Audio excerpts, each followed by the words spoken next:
ഇത് എത്ര സിഗരറ്റാണ് നീ ഒരു ദിവസം വലിച്ചു കൂട്ടണേ? ഇങ്ങനെ നിങ്ങൾ നിങ്ങളുടെ ഫ്രണ്ടിന്റെ അടുത്ത് ചോദിക്കുമ്പോൾ തിരിച്ച് അതൊന്നും നമുക്കൊരു പ്രശ്നമല്ല ബ്രോ, നാളെ പൈസ ആവുമ്പോൾ ഷാറുഖ് ഖാനെ പോലെ ഞാനും അമേരിക്ക ചെന്നിട്ട് എന്റെ ലങ്സ് അങ്ങ് ക്ലീൻ ചെയ്യാൻ പോവാ, ഇങ്ങനെ പറയുന്ന ഫ്രണ്ട്സ് നിങ്ങൾക്കുണ്ടോ?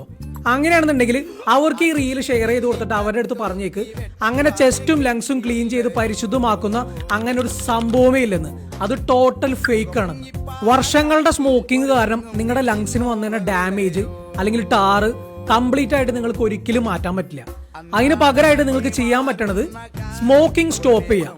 അതാണ് നിങ്ങൾക്ക് ചെയ്യാൻ പറ്റുന്ന ഏറ്റവും ഇമ്പോർട്ടന്റ് ആയിട്ടുള്ള കാര്യം. ഞങ്ങളിപ്പോൾ അതിന് സ്മോക്കിംഗ് നിർത്തേണ്ട ആവശ്യം എന്താ എന്ന് വിചാരിച്ചിരിക്കുന്ന കുറച്ച് പേരുണ്ടോ?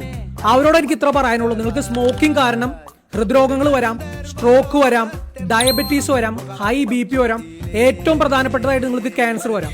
ഈ ക്യാൻസർ എന്ന് പറയുമ്പോൾ നിങ്ങളുടെ വായ, ത്രോട്ട്, ലങ്സ് മുതൽ ബ്ലാഡർ വരെ അല്ലെങ്കിൽ നിങ്ങളുടെ ശരീരത്തിലെ ഏത് ഭാഗത്ത് വേണമെങ്കിൽ നിങ്ങൾക്ക് ക്യാൻസർ വരാം. പിന്നെ ബാക്കി രോഗങ്ങളെ കുറിച്ച് പറയാനാണെന്നുണ്ടെങ്കിൽ ഒരു 2 ദിവസം എടുത്ത് ഞാൻ വീഡിയോ ചെയ്താലും എനിക്ക് പറഞ്ഞു തീർക്കാൻ പറ്റാത്ത അത്രയും അസുഖങ്ങൾ സ്മോക്കിംഗ് കാരണം നിങ്ങൾക്ക് ഉണ്ടാവും.